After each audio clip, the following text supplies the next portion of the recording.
Viva Jesu, dear sisters. We are proud to belong to a congregation that belongs entirely to Mary and was founded by the direct intervention of Mary, Help of Christians.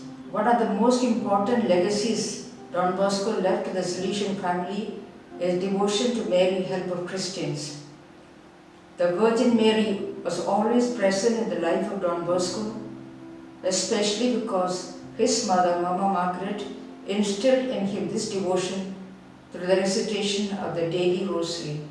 Don Bosco was devoted to Mary at different stage of his life and invoked the Virgin under different titles.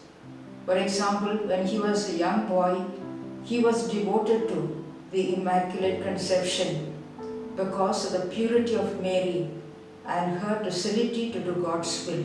As a seminarian at Carey, he had devotion to Our Lady of Grace, and he used to make novena to Our Lady of Grace in order to discern his holy vocation.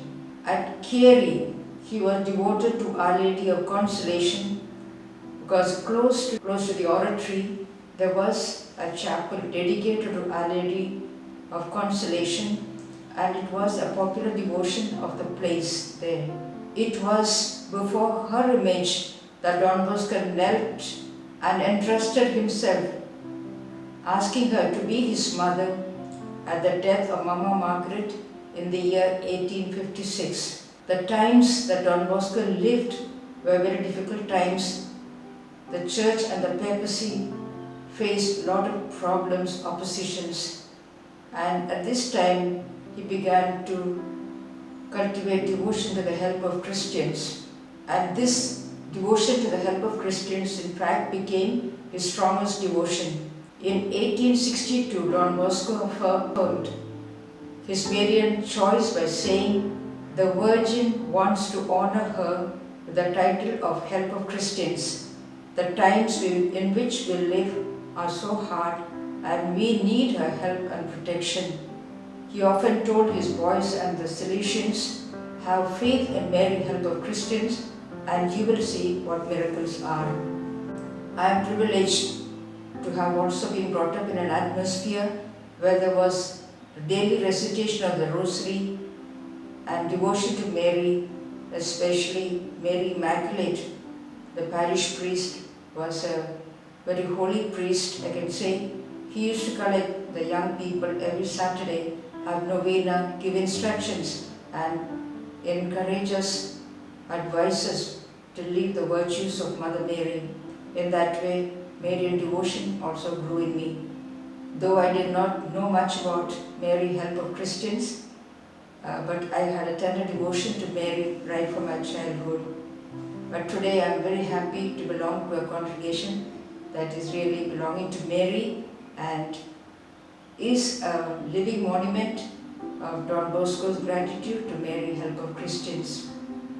Mary has always been a living presence for me, I can say, and I would like to share a simple incident, an episode that took place some years back. I always cherished a strong desire to visit the shrine of Lourdes, where Our Lady appeared to Saint Bernadette.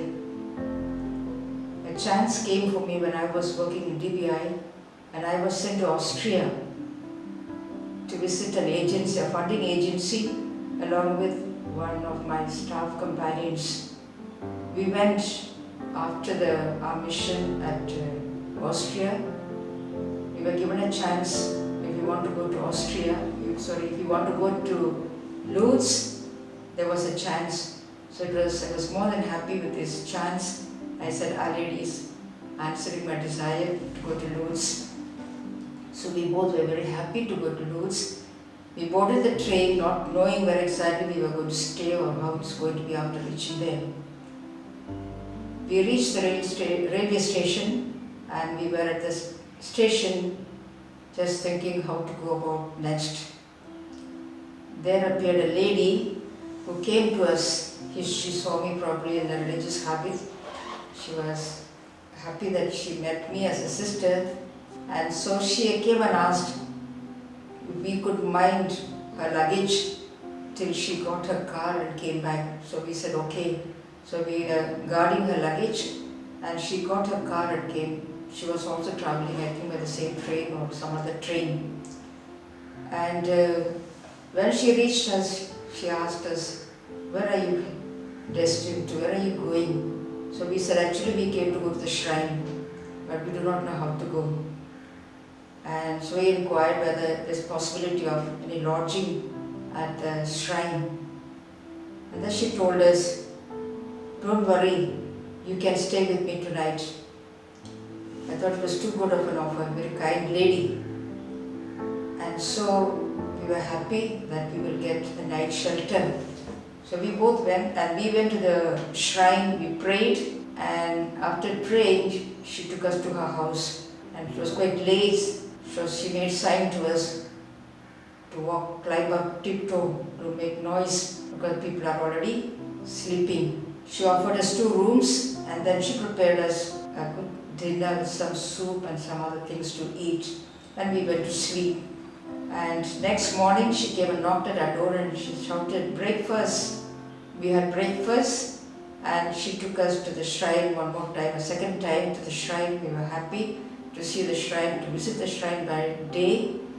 And then we attended a holy mass and she arranged for us to go to the railway station to proceed to Rome and for a short visit to the Vatican and a night stay at our generalate.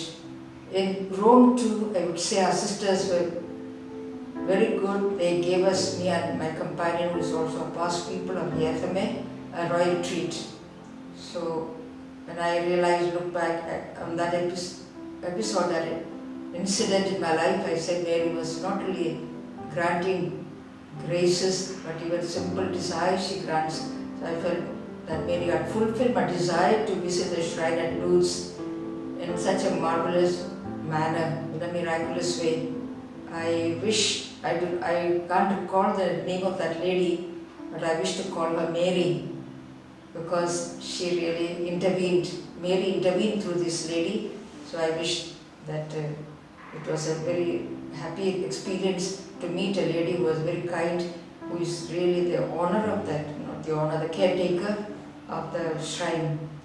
Ever after that, I can say I have really strengthened my devotion further to Mary. I have experienced in a very tangible way and an extraordinary way the presence of Mary, particularly in the 12 years that I was assigned to guide the provinces of Guwahati and Shillong.